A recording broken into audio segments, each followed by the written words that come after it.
Chapter 168. The Worried Ancestor. In the black sky, a crescent moon hung high up. The cold moonlight was like a sharp blade that slashed down on the ground, stirring up the wind as it whistled past. This wind blew up some of the snow on the ground, merging with the blade light falling from the sky. It swept in all directions, causing the grass in the red plains to bend slightly. Xu Qing's figure moved forward like a ghost.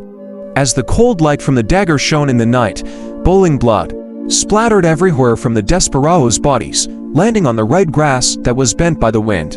However, the evil contained in this blood was not qualified to melt the cold nor lower the temperature of the wine on this winter night. It was despised by even the red grass. They used the wind to bend down and shake the blood off their bodies drop by drop. Corpses fell one after another. The dagger in Xu Qing's hand became the last light in their lives. As the dagger blade flashed, the neck of the last outlaw was sliced open by Xu Qing's saber. Xu Qing stood there with corpses strewn all over the ground. Everyone was killed with a single strike. All the attacks were on the neck. This was because cutting the neck was the most convenient and fastest. The only flaw was that the blood that splattered everywhere dyed his robe, which caused Xu Qing to frown slightly. However, the killing intent in his gaze didn't decrease because of the blood on his clothes. Since he had made a move, he would kill them all. Even if the fugitives here might not have the ability to take revenge, Xu Qing didn't like to be careless and didn't like to leave any hidden dangers. It was fine if he didn't make a move, but since he did, he didn't want to expose any traces of himself. Xu Qing held the dagger and walked toward the place where there was an uproar due to the massacre here. In front of him was the place where the remaining warmth from cooking drifted over. There were 7 to 8 desperados surrounding a large pot. They were originally drinking soup, but after seeing the massacre, they stood up in horror and looked at Xu Qing fearfully. Xu Qing also looked at them. The snowflakes on the ground were covered in traces left behind from dragging corpses.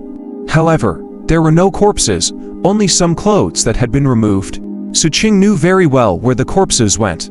He wasn't unfamiliar with the fragrance of meat that was drifting in the wind. When he was in the slums, he had smelled it from afar. Back then, the first person he killed was because the other party wanted to eat him. Xu Qing's gaze swept past the large pot beside these 7 to 8 desperados and he continued walking. In that instant, the expressions of the 7 to 8 desperados changed as they rapidly retreated. They wanted to escape, but the one who escaped the fastest didn't manage to run far before a black iron stick arrived at lightning speed. It pierced through the back of his head. At the next moment, Xu Qing quickened his pace and suddenly rushed over. The dagger in his hand shone with the moonlight and seemed even colder in the wind and snow. He slit open the neck of a desperado and caught up to the second person. "Friend, don't be rash." Heads flew up. "We made a mistake. We were blind. We're willing to apologize." A bloodline appeared on his neck. "I'll fight it out with you," the head prolapsed. The entire massacre lasted for only 5 breaths of time before the world fell silent. The wind blew and snow continued to fall amidst the lonely moonlight. The corpses on the ground completely dyed the soil red, turning it into a true red plains.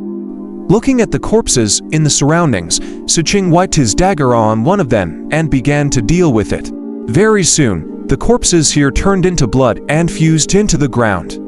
Xu Qing glanced at the huge pot and silently extinguished the fire. He suddenly understood why there was an endless stream of people who wanted to stay in the 7 Blood Eyes main city. Despite having to pay expensive contribution points every day in exchange for residency. In this chaotic world, human lives were worthless.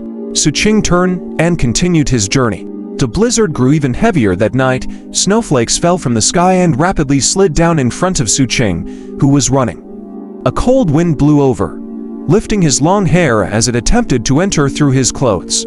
Xu Qing frowned slightly and tightened his clothes. He then exhaled a mouthful of white fog and lowered his head slightly before continuing forward. Just like this, a night passed. When the morning arrived, Xu Qing, who had been rushing for the entire night, finally saw a mountain in the distance. As a plain, red plains didn't have many mountains. Most of them were rather short and didn't look like mountains. Only the one in front of him was somewhat okay. However, compared to the mountain that Diamond Sect was located on back then, the difference was extremely great. Regardless of whether it was in terms of elegance or solemnity, they were on different levels. Some newly built halls could be seen on the peak.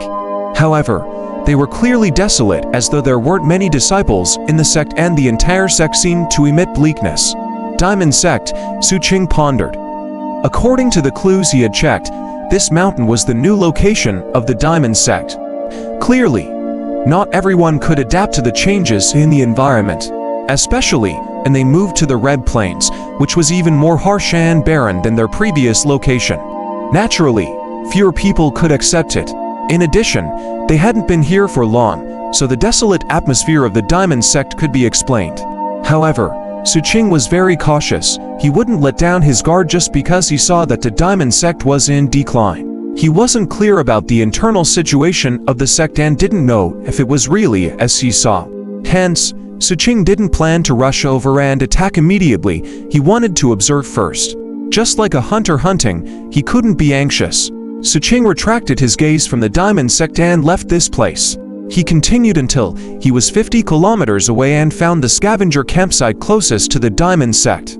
Compared to the Diamond Sect, which was 50 kilometers away, the campsite was clearly much livelier.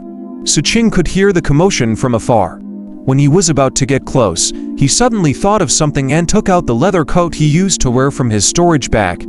He then picked up some soil and smeared it on his face. The vigilance in his eyes and his attire caused him to instantly become a scavenger. After checking and confirming that there was nothing wrong, Xu Qing crouched down and moved forward. He gradually arrived outside the scavenger campsite. As he got closer, the commotion became even more intense. Although there were guards here, they only glanced at Xu Qing and didn't care, allowing him to enter. Xu Qing's disguise as a scavenger couldn't be described as similar. He was originally a scavenger.